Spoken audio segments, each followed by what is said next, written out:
Hi అండి, welcome to తెలుగింటి కమ్మని రుచులు. ఈరోజు మనం ఎంతో టేస్టీగా ఉండే గడ్డి చేపతో పులుసు ఎలా చేసుకోవాలో చూసేద్దాం. ఈ రెసిపీ కోసం నేను 500 గ్రామ్స్ చేప ముక్కల్ని తీసుకున్నాను. ఇలా చేప ముక్కల్ని నీట్గా ఒక్కొక్కటి వాష్ చేసుకొని పక్కన ఉంచుకోవాలి. పులుసు కోసం చింతపండుని నానబెట్టుకుందాం. ఇక్కడ నేను 60 to 80 గ్రామ్స్ చింతపండుని తీసుకొని నానబెట్టుకున్నాను.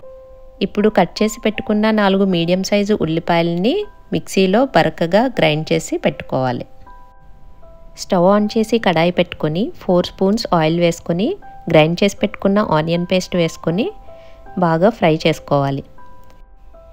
ఈ ఆనియన్ పేస్ట్ బాగా ఫ్రై అవుతున్నప్పుడు కొంచెం సాల్ట్ కూడా వేసుకొని బాగా ఫ్రై చేసుకోవాలి.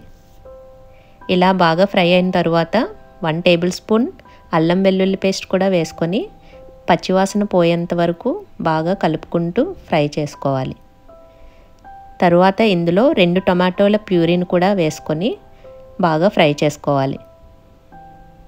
ఆయిల్ పైకి తేరే వరకు ఫ్రై చేసుకొని ఆయిల్ పైకి తేరుతున్నప్పుడు కొంచెం కరివేపాకు, అలాగే 1/2 టేబుల్ స్పూన్ పసుపు, రుచికి సరిపడినంత కారం, 1 టేబుల్ స్పూన్ ధనియాల పొడి, 1/2 టేబుల్ స్పూన్ జీలకర్ర పొడి, రుచికి సరిపడినంత సాల్ట్ వేసుకొని ఒకసారి మొత్తం బాగా మిక్స్ చేసుకోవాలి. తర్వాత 3 నిలువుగా కట్ చేసి పెట్టుకున్న మిర్చి కూడా వేసుకొని కారం పచ్చివాసన పోయాక చింతపండు పులుసును కూడా వేసుకొని బాగా మిక్స్ చేసుకొని అలాగే కట్ చేసి పెట్టుకున్న 3 బెండకాయలు కూడా వేసుకొని మూత పెట్టి పులుసును బాగా మరిగించుకోవాలి. ఇలా పులుసు మరిగేటప్పుడు కొత్తిమీర కాడలు, అలాగే 2 కరివేపాకు రెమ్మలు, అలాగే కడిగి పెట్టుకున్న చేప ముక్కల్ని కూడా ఒక్కొక్కటిగా ఇలా వేసుకొని పులుసుని బాగా మరిగించుకోవాలి. ఇలా పులుసు మరిగేటప్పుడు మనం చేప ముక్కల్ని వేసుకోవడం వల్ల చేప ముక్క అనేది విడిపోకుండా ఉంటుంది. చేప ముక్కలు వేశాక పులుసుని గరిటెతో కలిపితే ముక్కలు విడిపోయే అవకాశం ఉంటుంది. అందుకే ఈ వీడియోలో చూపిస్తున్న విధంగా కడాయిని తిప్పుకుంటూ కలుపుకోవాలి. ఇప్పుడు మూత పెట్టుకొని హై ఫ్లేమ్లో పులుసుని 5 నిమిషాలు బాగా ఉడికించుకోవాలి. తరువాత మూత తీసి ఈ వీడియోలో చూపిస్తున్న విధంగా కడాయిని బాగా తిప్పుకుంటూ కలుపుకోవాలి. మనం పులుసు మరుగుతున్నప్పుడు కరివేపాకు రెమ్మలు, కొత్తిమీర కాడలు వేసాం కదా.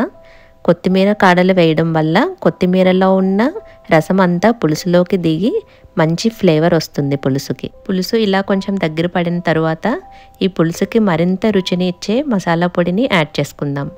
ఈ మసాలా కోసం నేను 3 లవంగాలు, 2 యాలకులు, 1 ఇంచు దాల్చిన చెక్క తీసుకొని పొడి చేసుకుని వేసుకున్నాను. ఈ పొడి వల్ల పులుసు రుచి మరింత పెరుగుతుంది. ఈ మసాలా పొడిని మనం పులుసు దించేసే 5 నిమిషాల ముందు వేసుకోవాలి. చివరిగా కొత్తిమీర వేసుకుంటే ఎంతో టేస్టీగా ఉండే గడ్డి చేపతో చేసుకున్న చేపల పులుసు రెడీ. దీన్ని ఇప్పుడు సర్వింగ్ బౌల్లోకి తీసుకుందాం. వావ్, చూస్తే చాలా టెంప్టింగ్గా అనిపిస్తుంది. టేస్ట్ చేసి ఎలా ఉందో చెప్పేస్తాను. చూడండి, ఫిష్ పీస్ మనకి విడిపోకుండా బాగా కుక్ అయింది.